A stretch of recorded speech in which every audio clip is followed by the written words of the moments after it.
Olá, irmãos, a paz do Senhor seja com vocês. No estudo de hoje, nós vamos dar continuidade ao entendimento das duas casas de Israel. E hoje nós vamos ver os filhos proféticos de Isaías. Nós sabemos que Isaías e o profeta Oséias são contemporâneos e ambos tiveram filhos proféticos. A igreja hoje não entende muito bem, não sabe relacionar muito bem esses três filhos proféticos com a igreja, com os gentios, com os judeus. Então, se você quer entender de fato esse assunto, eu peço para você permanecer até o final. Então, vamos para o estudo. Nós estamos trazendo esse entendimento das duas casas de Israel, irmãos, que foi perdido com o tempo ao longo das gerações.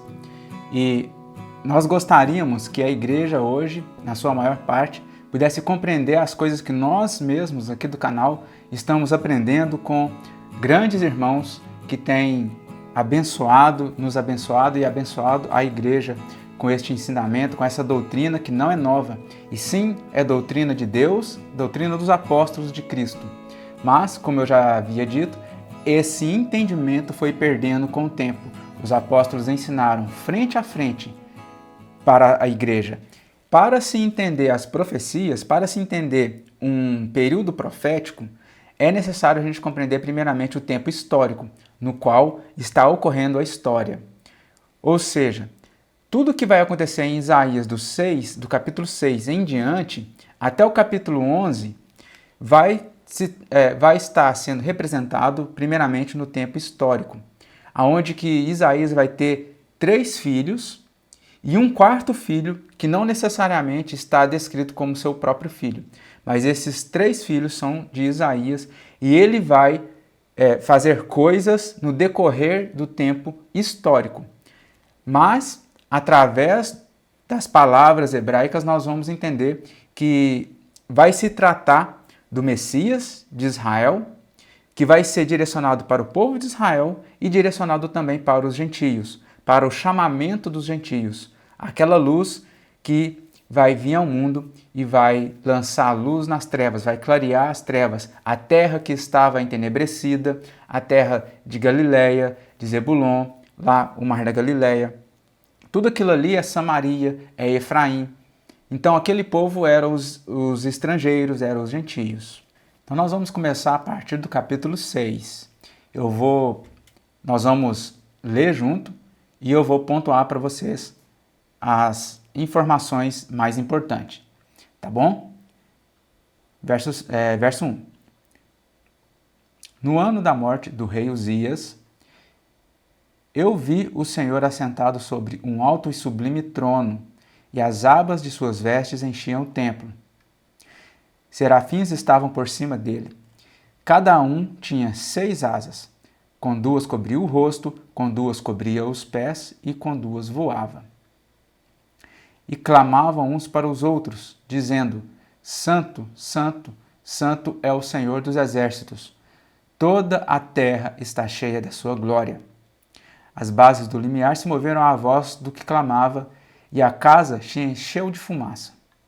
Então disse eu: Ai de mim, estou perdido, porque sou homem de lábios impuros, habito no meio de um povo de impuros lábios, e os meus olhos viram o Rei, o Senhor dos exércitos.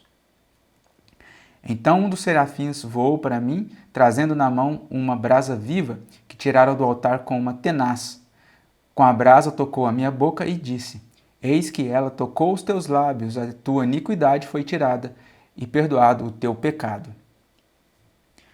Agora, irmãos, é importante o verso 8, já vai dar uma noção de que Isaías será uma tipologia do Messias, porque não vai ser Isaías, propriamente dito, que o Senhor está enviando para cumprir todas as profecias.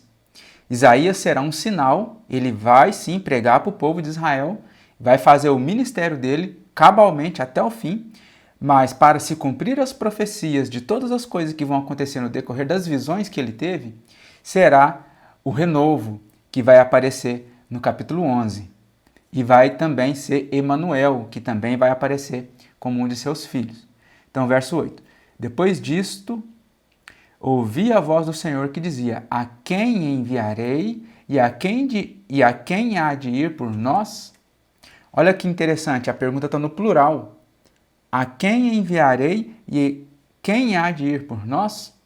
Aqui, irmãos, é o Senhor falando e o Espírito de Cristo falando, o Espírito do próprio Filho. Então, Isaías ele está sendo enviado por esses dois, pelo Pai e pelo Filho. Mas sendo Isaías tipologicamente também o Senhor Jesus, ele sendo esse que vai ser enviado. Porque olha o que ele vai dizer. Disse eu, eis-me aqui, envia-me a mim. Esta frase, eis-me aqui, irmãos, esta frase aqui, ó, eis-me aqui, ela vai aparecer mais para frente e vai mostrar o Senhor Jesus dizendo que o Senhor entregou os filhos para sinais e prodígios em Israel. Então, essa expressão que eis-me aqui, envia-me a mim, ela será muito importante para vocês entender a tipologia de Cristo. Então disse ele, vai e diz a este povo, ouvi, ouvi e não entendais, vede, vede, mas não percebais. Então disse eu, até quando, Senhor? Ele respondeu, até que sejam desoladas as cidades e fiquem sem habitantes, as casas fiquem sem moradores e a terra seja de todo assolada. Então, olha para você, irmãos, olha para vocês verem. Até o fim dos tempos, até a volta do Senhor, igual ele está falando aqui, até quando, Senhor? Não vai deixar de ter desolação em Israel, não vai deixar de ter sofrimento, a terra não vai deixar de ter cativeiros, dispersão, diásporas. Por quê? Por causa da dureza de coração desse povo, que rejeitou primeiramente todos os profetas que o Senhor enviou e posteriormente rejeitaram também o próprio Filho. Então, a terra de Israel, até o Senhor Jesus vir, até a consumação dos séculos, nunca deixará de ter paz, nunca deixará de ter desolação, ruína, nunca deixará de ter diáspora, cativeiros. E o Senhor afaste dela os homens, desolação, e no meio da terra seja grande o desamparo. Mas, se ainda ficar a 10ª parte dela, tornará a ser destruída. Então, esse texto aqui, ele está lá em Apocalipse, lá no capítulo 11, quando toca a 7ª trombeta, a 7ª e última trombeta, conforme Paulo disse. E nessa 7ª trombeta, quando ela é ressoada, a 10ª parte da terra ela se rui, ela se quebranta, ela se destrói, a 10ª parte. Mas vai ter um povo lá que o Senhor, que vai estar glorificando a Deus. E esse povo que ele vai falar aqui, ó, como terebinto e como carvalho, dos quais, depois de derribados, ainda fica o toco, assim a santa semente é o seu toco. Então, Deus sempre vai deixar um remanescente. Por mais que ele está tratando com destruição, com a terra, para o povo, sempre vai deixar um remanescente, ao qual nós vamos ver no capítulo 7. Então, do capítulo 6 para o capítulo 7, começa então o ministério do profeta Isaías. E ele será a tipologia do Messias indo para o povo para apregoar juízo, apregoar repreensões. Então, irmãos, capítulo 7, a partir do verso 1. Aqui vocês têm que prestar bastante atenção, que vai ser necessário agora nós compreendermos palavras hebraicas, os termos em hebraico, para que nos capítulos seguintes, capítulo 8, capítulo 9, capítulo 10, vai aparecer alguns termos, algumas palavras que vai fazer referência aos filhos de Isaías. Prestem bastante atenção. Fragmentos dos nomes dos filhos de Isaías vai aparecer esparramado no contexto. Entenderam? No contexto. Então, é importante a gente entender, porque isso vai estar sendo relacionado com as duas casas de Israel, ao qual nós estamos fazendo o estudo. Então, começando a partir do verso 1. Sucedeu nos dias de Acás, filho de Jotão, filho de Uzias, rei de Judá, que Rezim, rei da Síria, e Peca, filho de Remalias, rei de Israel, subiram a Jerusalém para pelejarem contra ela, porém não prevaleceram contra ela. Aqui o que está acontecendo? Rezim, rei da Síria, e Peca, filho de Remalias, que é o rei de Israel, estão fazendo aliança para invadir Judá, para invadir, conquistar Jerusalém. Eles queriam conquistar Jerusalém, olha para você ver. Deus tinha feito a separação entre o reino do norte e o reino do sul, mas era para ambos ficarem na sua própria divisão de terra. E era ainda para que o reino do norte descesse até Jerusalém para adorar o Senhor. E isso não aconteceu. Deus se avisa à casa de Davi. A Síria está aliada com Efraim, que é o reino do norte. Então ficou agitado o coração de Acaz e o coração de seu povo, como se agitam as árvores do bosque com o vento. Disse o Senhor a Isaías, agora presta atenção, agora que começa as tipologias. Disse o Senhor a Isaías, agora sai tu com teu filho, que se chama Um Resto Volverá. Esse Um Resto Volverá, nós vamos ver aqui a tradução, que no hebraico, Shear e Ashub. Shear e Ashub significa um resto volverá. Ou seja, um remanescente, melhor traduzindo, para um remanescente retornará. Essa palavra volverá é voltar. Um remanescente vai voltar, um remanescente retornará. É a conversão, né? Que os judeus falam sem entendimento profético de techuvá, que é a mesma palavra shuv, né? É uma derivação da palavra shuv aqui, que é voltar. Então, um resto voltará é o primeiro filho. Esse primeiro filho é muito importante, irmãos. Ele vai estar sendo relacionado com todos aqueles, tanto os judeus como os gentios, que vão voltar para o Deus de Israel, que vão estar firmes ao Deus de Israel, através da pregação, não na antiga aliança, mas tanto judeus como gentios, esses que vão voltar, que vão ser remanescentes, vão retornar para o Deus de Israel através da fé e do Evangelho no Senhor Jesus, ao qual nós vamos ver nos capítulos seguintes. Então esse Um Resto Voltará é o primeiro filho de Isaías.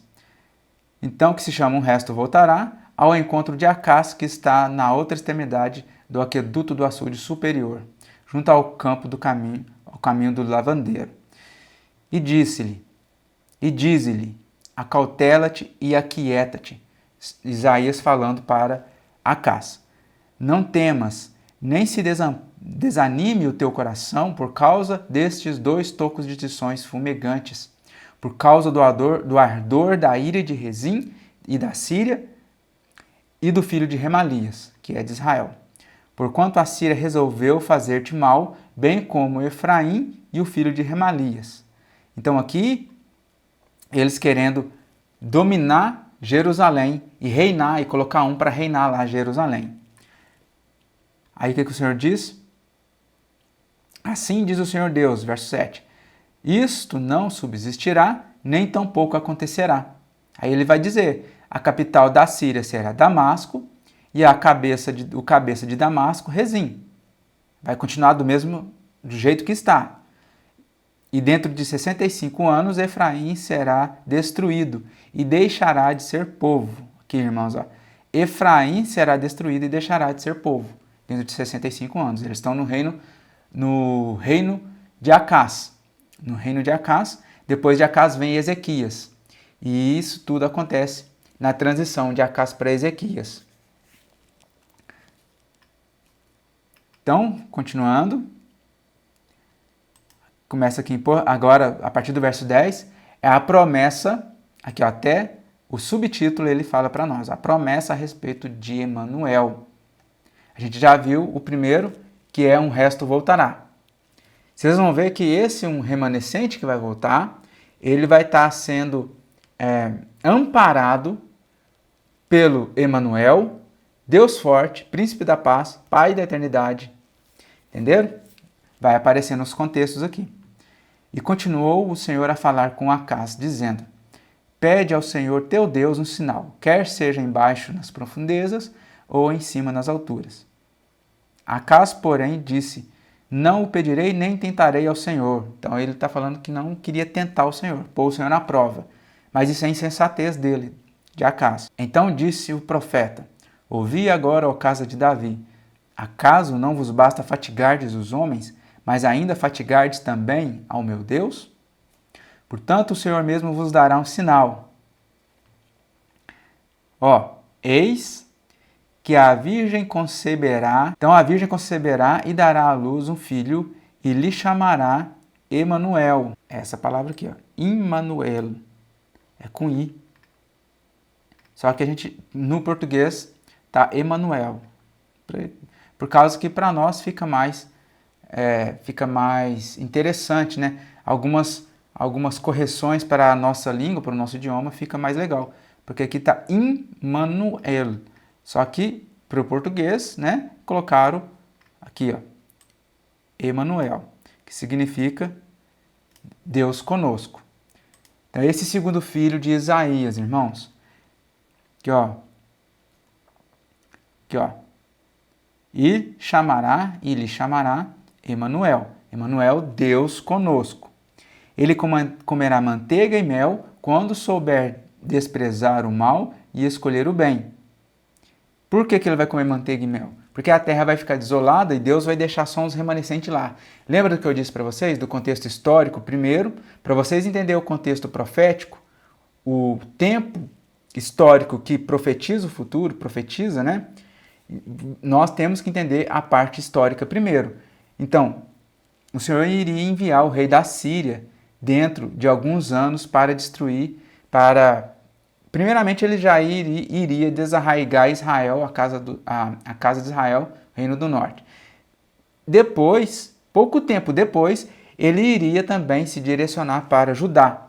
E ele conseguiu arrasar com Judá. Só sobrou algumas cidades, acho que Laquis e Líbna, 2 ou 3 cidades de Judá, só que sobrou, e Jerusalém, que Deus não deixou ele entrar na cidade de Jerusalém para guerrear contra ela. Então esse é o entendimento. Deus deixou que esse reino assírio destruísse Judá. Eles entrou lá como se fosse a água de um rio. Ele vai falar aqui, como se fosse uma água de um rio penetrando em Judá e indo até o pescoço das alas do exército deles. Na verdade, antes que este menino saiba desprezar o mal e escolher o bem, será desamparada a terra cujos 2 reis tu tremes de medo. Então vai ser desamparada, primeiramente, a terra lá da Síria e também a terra de Israel, lá o Reino do Norte. Esses 2 reinos, o Senhor está mostrando também que Judá também será duramente castigado. Verso 17. Mas o Senhor fará vir sobre ti e sobre o teu povo e sobre a casa de teu pai, por intermédio do rei da Assíria, dias tais, quais nunca vieram, desde o dia em que Efraim se separou de Judá. Porque há de acontecer que naquele dia assobiará o Senhor as moscas que há no extremo dos rios do Egito e as abelhas que andam na terra da Síria. Então, ele está falando de exércitos, das moscas lá do rio do Egito e das abelhas lá do rio Eufrates. Elas virão e pousarão todas nos vales profundos, nas fendas das rochas, em todos os espinhos e em todos os pastios. Naquele dia, rapar-te-á o Senhor com uma navalha alugada do outro lado do rio, o rio Eufrates, a saber, por meio do rei da Assíria, a cabeça e os cabelos das vergonhas, e tirará também a barba. Então, daqui que surgiu aquela expressão, vai fazer barba, cabelo e bigode. E o Senhor vai rapar, vai pegar uma navalha alugada, que é o rei da Assíria, e vai cortar as vergonhas, cortar o cabelo, cortar tudo da casa de Israel. E também aqui está direcionando para Judá. Naquele dia sucederá que um homem manterá apenas uma vaca nova e 2 ovelhas. Porque o Senhor vai desarraigar o povo e vai ficar pouquíssimas pessoas na terra. Então ele vai ter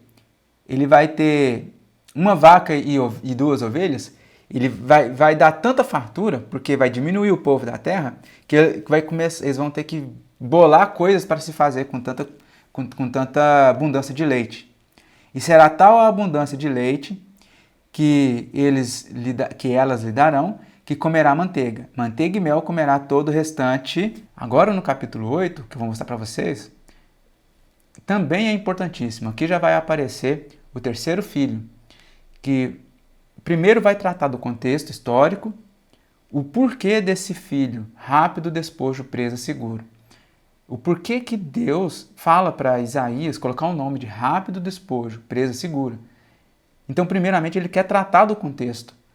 Ele quer tratar daquelas pessoas que vão oprimir os mais pobres, dos opressores do povo, do próprio povo.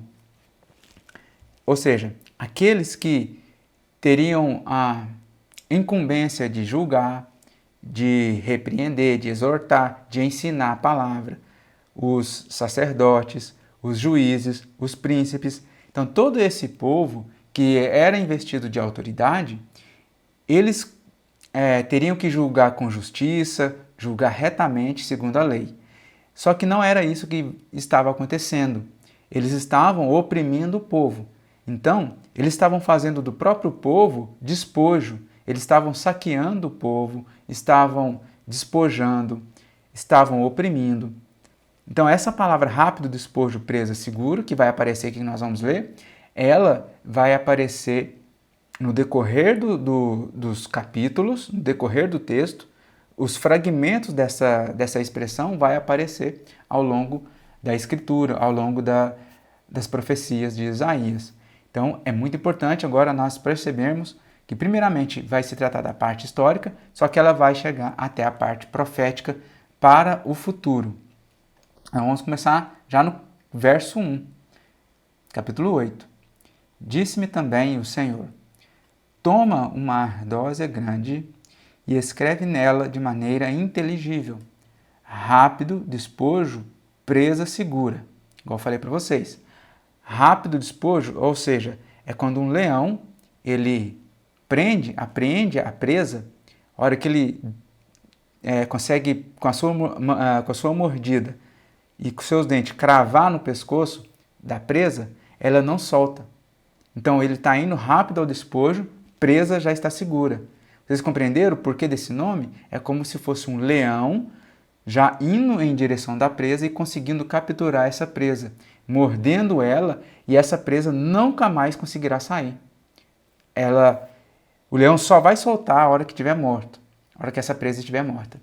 Então é isso que essas autoridades, essas pessoas investidas de autoridade, faziam com o povo da terra, com os mais humildes. Eles oprimiam o povo. Primeiramente se cumpre essa espécie de leão, essa metáfora de um leão abocanhando a sua presa. Primeiro se cumpre com as autoridades fazendo isso com o povo, tá bom? Então olha o que significa. Aqui, ó, é Maher, Shalal, Has, Bas. Então,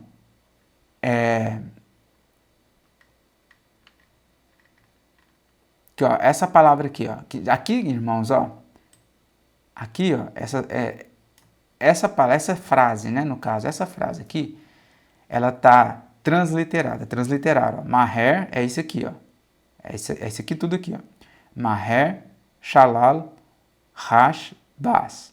Então, esses fragmentos aqui, ó, Maher, Shalal, Has, Bas, vai aparecer como presa, despojo. Principalmente, irmãos, essa palavra aqui, ó, despojo e presa.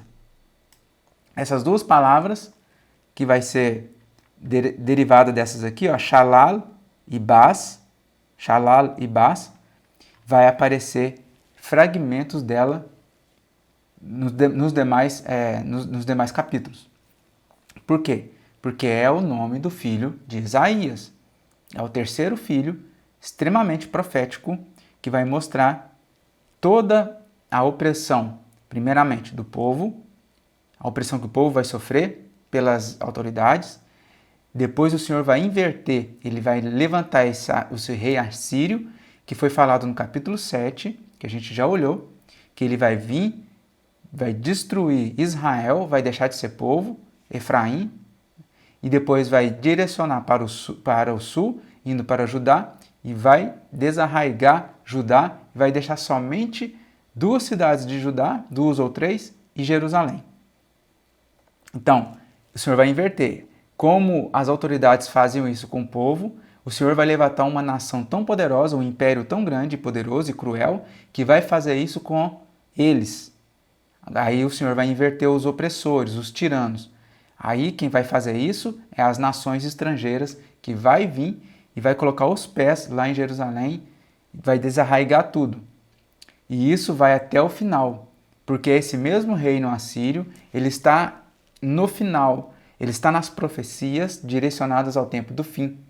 Então, um dos nomes para o anticristo é rei assírio, é o rei assírio, também é Gog, lá de Ezequiel, é o conselheiro de Belial, lá de Naum, é também o homem da iniquidade, lá de Daniel, e assim por diante, várias facetas que esse personagem ele vai estar em cada profeta. É muito importante. Eu já tenho que fazer essa contextualização para que nós possamos pegar os tempos certinho. Tomei para isto comigo testemunhas fidedignas, a Urias, sacerdote, e a Zacarias, filho de Jeberequias. Fui ter com a profetisa. Ela concebeu e deu à luz um filho. Então me disse o Senhor, põe-lhe o nome de rápido despojo, presa segura, que é Maher Shalal Hasbaz. Vai aparecer em outros contextos. Porque antes que o menino saiba dizer meu pai ou minha mãe, serão levadas as riquezas de Damasco e os despojos de Samaria, diante do rei da Síria aqui, irmãos. Já começou a aparecer, ó. Antes que esse menino saiba dizer o nome do pai e o nome da mãe, as riquezas de Damasco e os despojos, que palavra que é? Shalal, que ó, é a palavra lá que nós vimos, que ó, Shalal. Já começou a aparecer os fragmentos desse nome, dessa expressão, rápido despojo, presa segura. Então, essa palavra Shalal, o que significa? Presa, pilhagem, despojo. Aqui, ó. Significa despojo. Falou-me ainda o Senhor dizendo, em vista de este povo ter desprezado as águas de Siloé, que correm brandamente, e se estar derretendo de medo diante de Rezim e do filho de Remalias, eis que o Senhor fará vir sobre eles as águas do Eufrates, que é a Síria, fortes e impetuosas, isto é, o rei da Assíria, com toda a sua glória, águas que encherão o leito dos rios e transbordarão por todas as suas ribanceiras. Aqui são exércitos, penetrarão em Judá, inundando-o, e passando por ele, chegarão até o pescoço. As alas estendidas do seu exército cobrirão a largura da tua terra, ó Emanuel. Então, vamos continuar. Eu só tive que fazer uma pequena mudança de lugar.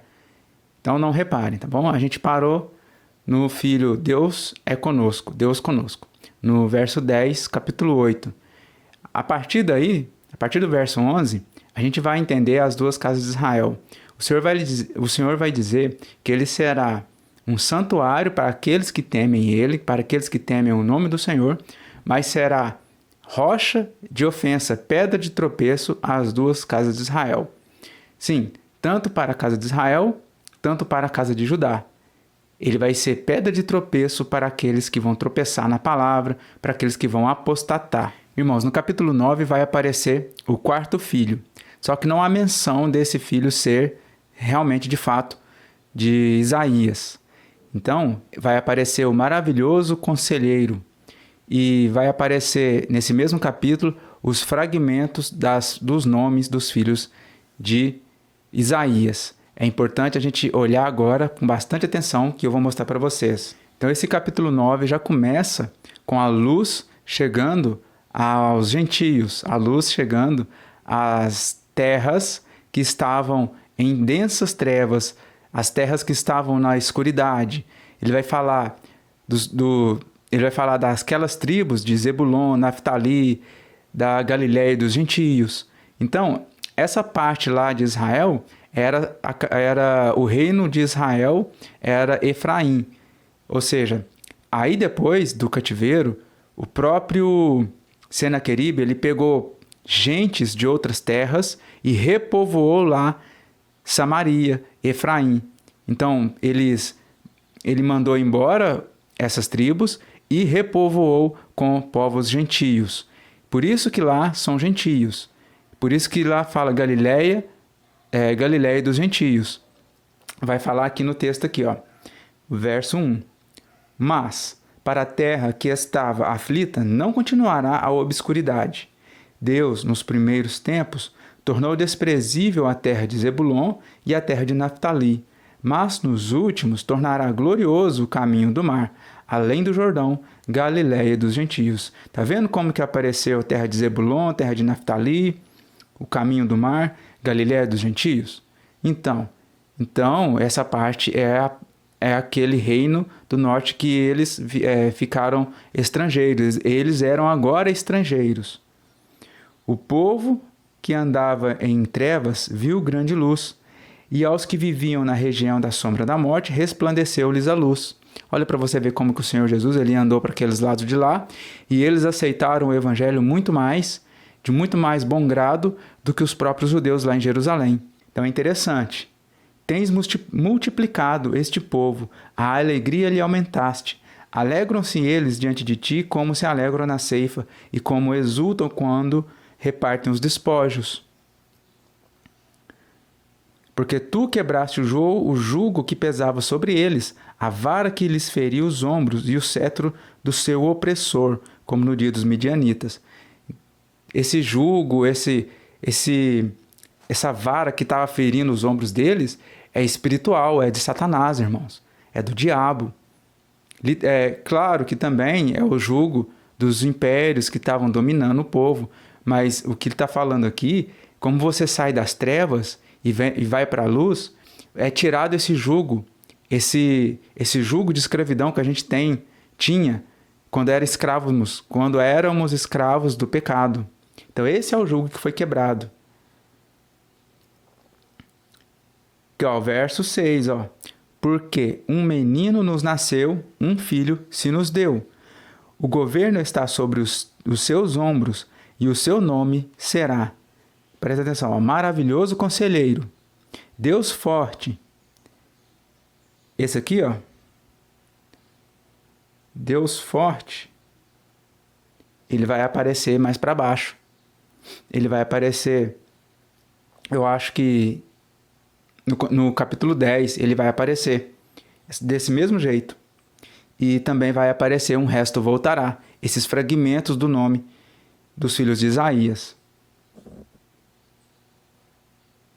Então, maravilhoso conselheiro, Deus forte, Pai da eternidade e príncipe da paz, para que se aumente o seu governo e venha paz sem fim sobre o trono de Davi e sobre o seu reino, para o estabelecer e o firmar mediante o juízo e a justiça, desde agora e para sempre. O zelo do Senhor dos Exércitos fará isto. Então, no finalzinho do capítulo 9, o Senhor vai destacar a briga entre Efraim e Judá.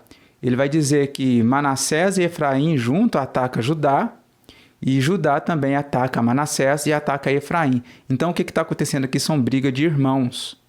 Briga de irmãos. E esta é a briga que nós estamos relatando para vocês, que causou a desunião entre Judá e Israel, as 10 tribos. Então, vocês lembram do nome rápido despojo, presa segura?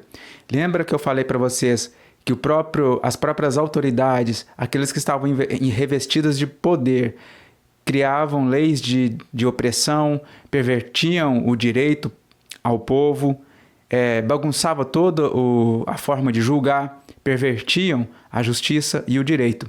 Então, o Senhor, no capítulo 10, ele vai mostrar isso agora para nós entendermos verdadeiramente o que é rápido despojo, presa segura. Porque, primeiramente, ele vai falar, ai do povo que cria leis para oprimir o próprio povo. Entende? Aí o Senhor vai reverter a situação. Ele vai enviar uma nação para oprimir eles. Então vai dizer assim, verso 1, capítulo 10. Ai dos que decretam leis injustas, dos que escrevem leis de opressão.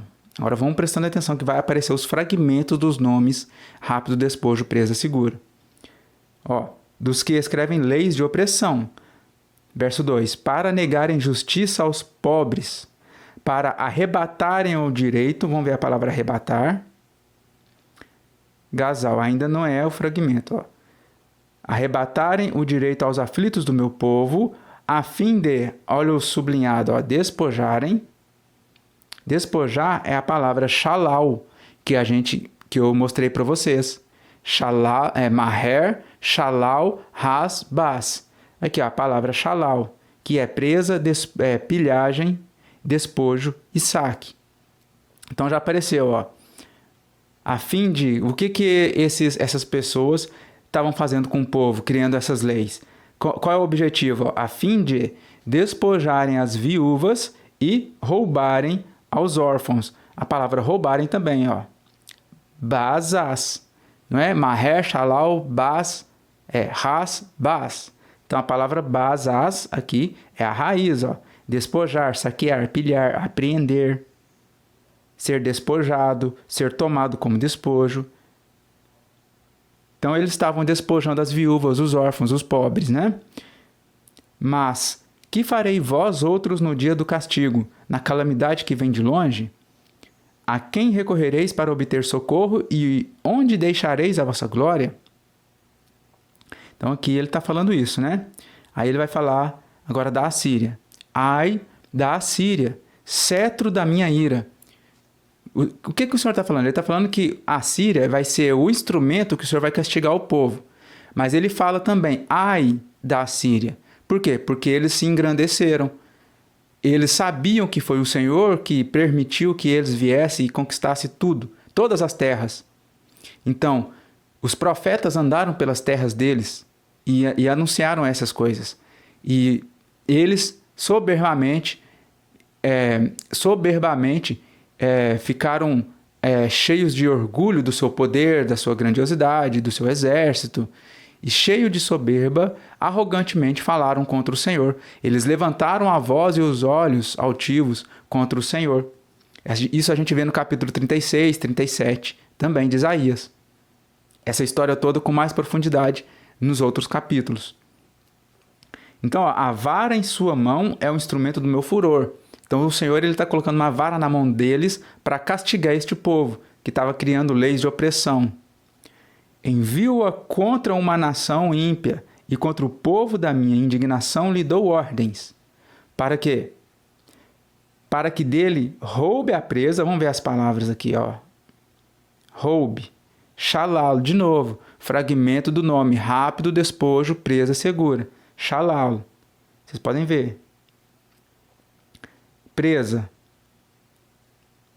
Shalal também. Isso tudo no português fica complicado, mas no hebraico é tudo uma palavra só, é um trocadilho. Às vezes com uma diferença de letra, de vogal, né? Uma diferença sutil, bem sutil. No hebraico é um trocadilho, no português fica meio complicado, mas aonde que foi construído no hebraico dá para a gente ver esses trocadilhos. Tome o despojo. Bazás. Tá vendo? Bazás. E a palavra despojo, bas, que também bazás e bas, um é raiz da outra, de uma, da mesma, né, no caso. E o ponha para ser pisado aos pés como a lama das ruas. Então, olha para você ver, se a gente não tiver o aplicativo com o dicionário Strong's em hebraico e em grego, a gente não vai compreender essas revelações que passa desapercebido. Porque o Senhor, Ele quer que a gente conecte a Escritura. O Senhor quer que a gente conecta os textos espirituais com textos espirituais. Não é só você chegar e ler e entender ali de forma rasa e achar que aquilo tudo se cumpriu naquele tempo. e que, sim, foi uma profecia para aquele tempo. O Senhor não trabalha dessa forma. Ele trabalha da seguinte maneira: nós temos que comparar, fazer comparações de textos, mas de forma espiritual. Porque não é só você chegar e sair comparando tudo e falar que tudo está conectado. Também não é assim. Você precisa de entender o contexto primeiro. O contexto maior, para do contexto maior você pegar essas palavras e já ir e entendê-las primeiramente dentro do contexto. Igual eu mostrei para vocês. Quando eu comecei a ler Isaías, há muitos anos atrás, quando eu comecei a me interessar pela Escritura, pela Palavra de Deus, eu passava por essa palavra, essa expressão aqui, e nunca ia entender. Eu não conseguia entender nada disso. Um resto voltará, rápido despojo, presa segura. O único que eu entendia mais ou menos ali é Deus conosco, Emanuel. Por quê? Porque isso é mais fácil de entender. Agora, que o povo estava oprimindo o próprio povo e que o Senhor Deus haveria de manifestar uma nação, trazer uma nação mais poderosa para castigar eles. Como é que a gente entende essas coisas? E isso não para por aqui. A Assíria, irmãos, ela está lá no tempo do fim. Ela está lá no tempo do fim. Então, continuando. Ela, porém, assim não pensa, porque ela é arrogante, está falando. A Assíria não pensa dessa forma, que o Senhor está usando ela como vara para castigar o povo. É dessa forma que ela não pensa. Ela não pensa desse jeito.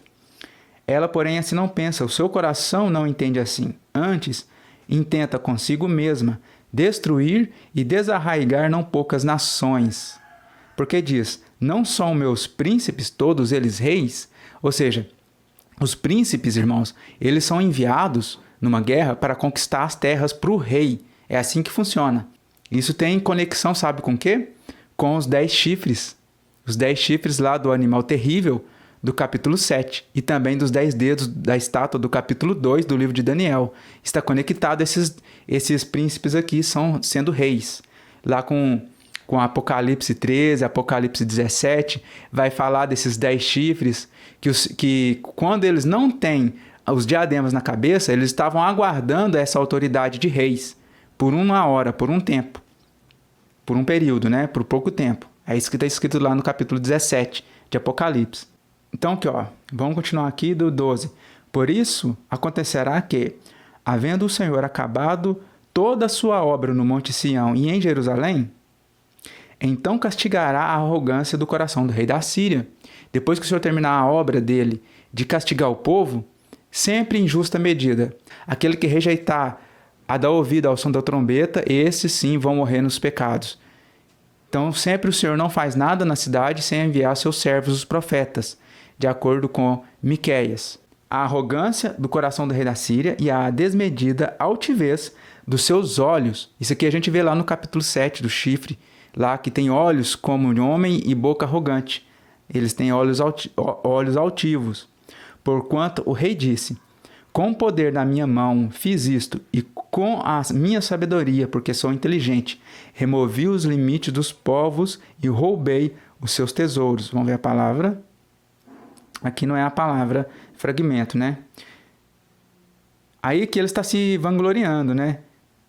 Ele está se vangloriando. O verso 15. Porventura, gloriar-se-á o machado contra o que corta com ele? Olha para você ver, o machado vai se gloriar, porque o machado ele não consegue levantar a si mesmo se não tiver alguém para brandir ele. Então o machado não pode gloriar de nada. O machado é só um instrumento, ele não pode se gloriar, nem a espada, nem a lança pode se gloriar de nada. Por mais que eles sejam armas cortantes, armas poderosas na batalha, não pode gloriar de nada. E essa metáfora que está falando aqui do rei assírio. Então olha como está falando de um tempo do fim também. Isso aqui está no tempo histórico, aconteceu no tempo lá, previsto pelo Senhor, mas também serviu de parábola, no caso serviu de profecia para o tempo futuro. Olha para você ver. Verso 16. Pelo que o Senhor dos exércitos, enviará a tísica, a doença, contra os seus homens, todos gordos, e debaixo da sua glória acenderá uma queima como a queima de fogo. É como se fosse um sacrifício, né? Porque a luz de Israel virá a ser como fogo. e o seu santo como labareda. Então, Israel aqui está falando do povo, da igreja, judeus e gentios unidos, glorificados, eles estão vindo em labareda junto com o Senhor Jesus. Aqui, ó, e o seu santo como labareda. Eles estão vindo na batalha do Armagedon, que abrase e consuma os espinheiros e os abrolhos da Síria num só dia. Olha para você ver, a Síria, irmãos, a Assíria, aqui ó,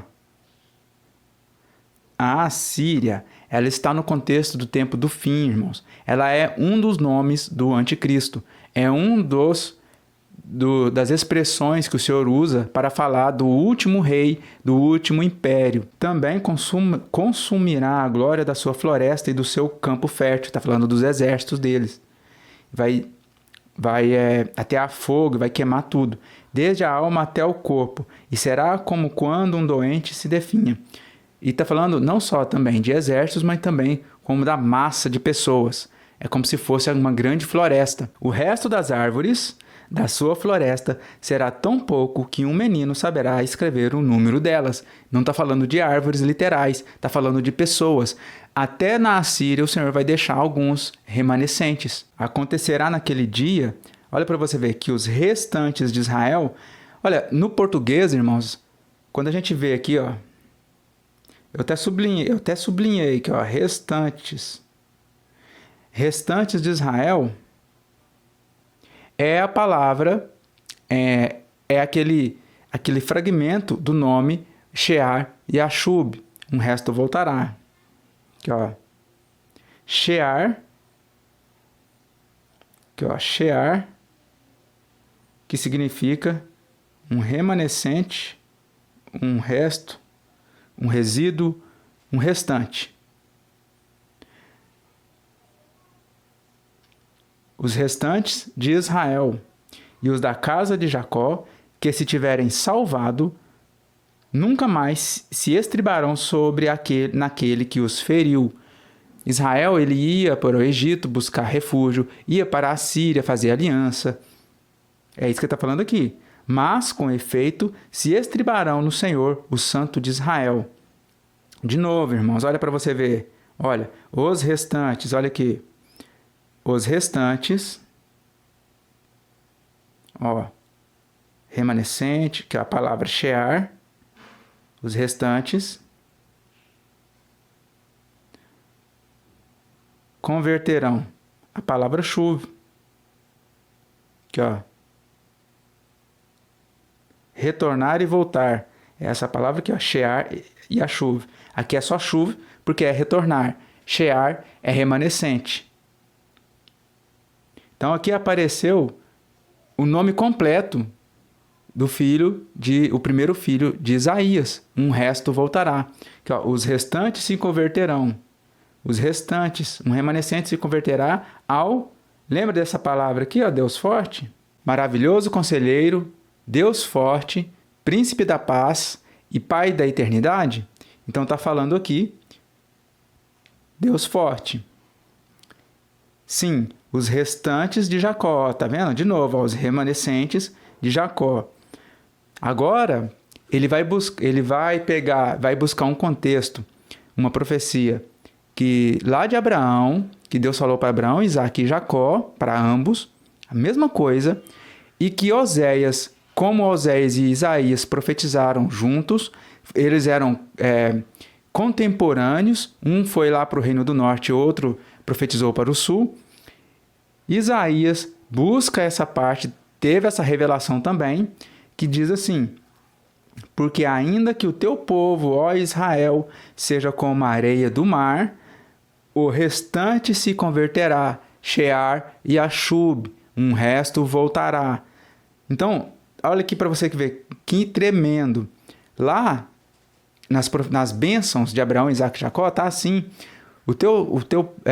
a tua descendência será como o pó da terra, tão numerosa que ninguém pode contar. A tua descendência será como a areia que está na praia do mar. Ou seja, está falando das nações, as ilhas das nações, as areias que estão nas ilhas das nações. Fala das estrelas dos céus, que ninguém pode medir nem contar. Então fala de tudo isso. E ainda, Oséias fala a mesma coisa. Todavia, o número dos filhos de Israel será como a areia que está na praia do mar, que não se pode medir nem contar. Só que aqui em Isaías ele acrescenta ainda que o teu povo, ó Israel, ainda. Ou seja, por mais que o teu povo, ó Israel, seja como a areia do mar, não vai ser todos que vão ser salvos. Então está falando da descendência de Jacó, que é Israel, sendo espalhada pelas nações. E para que o remanescente retorne, tem que haver a pregação do evangelho. O restante se converterá. Apareceu de novo Shear, a palavra Shear, e converterá, que é a palavra Shuv. Então, a palavra Shuv é retornar. Olha para você ver, ainda que o teu povo seja como a areia que está no mar, o restante, o remanescente, se converterá. Destruição será determinada, transbordante de justiça. Aí o Senhor vai falar que vai destruir a Assíria, que, pelo que assim diz o Senhor dos exércitos, povo meu, que habitas em Sião, não temas a Assíria, quando te ferir com a vara e contra ti levantar o seu cajado, o seu bastão, à maneira dos egípcios. Está vendo o Senhor evocando lá o contexto do Egito de novo? Ele está evocando o contexto do Egito. Lembra também em Apocalipse 12, da mulher perseguida pelo dragão? Porque daqui a bem pouco se cumprirá a minha indignação e a minha ira para a consumir. Porque o Senhor dos Exércitos suscitará contra ela um flagelo, como a matança de Midian junto à penha de Horebe. Aqui precisa de ir pelo contexto, né? Precisa conhecer o contexto, que não dá para a gente ir lá agora. Então, o capítulo 11 é o último que nós vamos olhar para ele agora. E vai falar, primeiramente, do reino milenar do Messias. Vai falar do rebento, do renovo do Senhor. Mas também, esse capítulo ele vai amarrar os capítulos anteriores. Porque esta parte aqui, ele chega até o milênio. Mas também ele vai falar de uma última batalha, no qual ele vai vir e vai destruir com o sopro dos seus lábios o perverso. Se você não entender de contexto, se a gente não entender de contextos, a gente não pode entender quem que é esse perverso que o Senhor Jesus vai matar com o sopro dos seus lábios, com o sopro da sua boca. Esse perverso é o mesmo do capítulo 10, é o mesmo contexto. Não, por mais que tenha capítulos e subtítulos, isso é coisa que foi feito para ajudar nós a se localizar na Escritura. Não é inspirado. Então, do capítulo 10 para o 11, não tem capítulo. É direto, porque está falando aqui do mesmo contexto. O que o Senhor fez? Ele estava falando lá no capítulo 10 dessa batalha que estava tendo, da Assíria. Era um contexto histórico que também levava para o tempo do fim. Aí o Senhor deu uma pausa e começou a falar desse rebento, desse renovo que haveria de vir e que o reino dele seria esplêndido. Então começa assim. O Senhor ele vai derramar as 7 virtudes do Espírito nesse renovo. Do tronco de Jessé sairá um rebento e das suas raízes um renovo. Repousará sobre ele o Espírito do Senhor, o Espírito de sabedoria e de entendimento, o Espírito de conselho e de fortaleza, o Espírito de conhecimento e de temor do Senhor. Então, se você contar desde o Espírito do Senhor e contar até o temor do Senhor, são 7 virtudes. São a plenitude do Espírito. Deleitar-se-á no temor do Senhor. Não julgará segundo a vista dos seus olhos, nem repreenderá segundo o ouvir dos seus ouvidos. Mas julgará com justiça os pobres e decidirá com equidade a favor dos mansos da terra. Não julgará segundo a vista dos seus olhos, nem repreenderá segundo o ouvir dos seus ouvidos.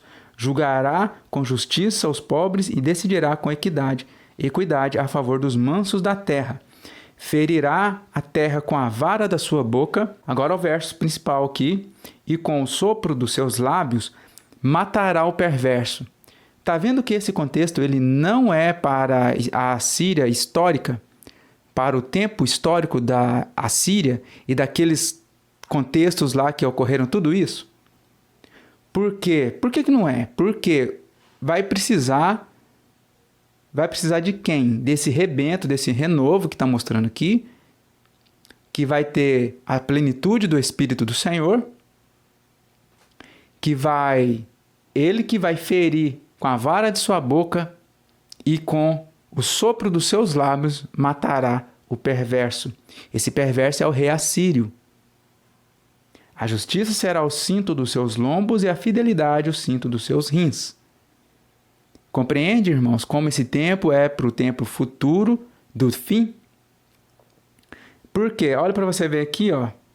Paulo sabiamente viu esse verso, esse texto, né? Em Isaías, e ele colocou lá em 2 Tessalonicenses capítulo 2, no verso 8. Então será de fato revelado o iníquo, que é esse rei assírio. Olha, coisas que os pré-tribulacionistas nunca vão entender. Olha de onde que Paulo tira as coisas. Então será de fato revelado o iníquo, que é o perverso, no qual a gente leu ali. Não é? Com o sopro dos seus lábios matará o perverso? Perverso é iníquo. Paulo só trocou a palavra. A quem o Senhor Jesus, lembra do renovo que está lá? Onde a gente está lendo no capítulo 11, o renovo do tronco de Jessé, a quem o Senhor Jesus matará com o sopro de sua boca e o destruirá pela manifestação da sua vinda. Manifestação, a palavra no grego aqui, ó, eu não vou olhar agora não, mas é a palavra para mostrar coisas que estão visíveis, ou de coisas que são reveladas, tiradas o véu, descobertas. Nada secretamente, invisível, sem ninguém ver. Igual pré-tribulacionistas ainda teimam. A manifestação do Senhor Jesus é visível, revelada, descoberta, manifestada. Então, aqui, a partir desses versos, agora para baixo, vai aparecer. Por quê? Porque o Senhor destruiu o perverso, ele já destruiu o perverso, e agora tem o quê? Quando ele vem na sua segunda vinda com poder e glória, o que acontece? Acontece o estabelecimento do seu reino. Olha para você ver. O lobo habitará com o cordeiro, e o leopardo se deitará junto ao cabrito. O bezerro, o leão novo e o animal cevado andarão juntos, e um pequenino os guiará. Isso só vai acontecer no milênio. A vaca e a ursa pastarão juntas, e as suas crias juntas se deitarão. O leão comerá palha como o boi. Não se fará mal nem dano algum em todo o meu santo monte, porque a terra se encherá do conhecimento do Senhor, como as águas cobrem o mar. Aí continua. Aqui, mais para frente, vai ter alguns... Aqui, ó. Aqui no reino milenar, ó. Afastar-se-á a inveja de Efraim, e os adversários de Judá serão eliminados. A inveja de Efraim contra Judá, tá bom? E os adversários de Judá serão eliminados. Olha para você ver aqui, ó. Efraim não invejará Judá e Judá não oprimirá a Efraim. Aqui vai ter a destruição. Então, irmãos, o estudo de hoje é este. Se você tiver gostado, deixa o gostei. E se não tiver inscrito, considera também inscrever no nosso canal. E, se possível, compartilhe também nas redes sociais. Tá bom? Então, até a próxima e fiquem todos na paz do Senhor e Shalom!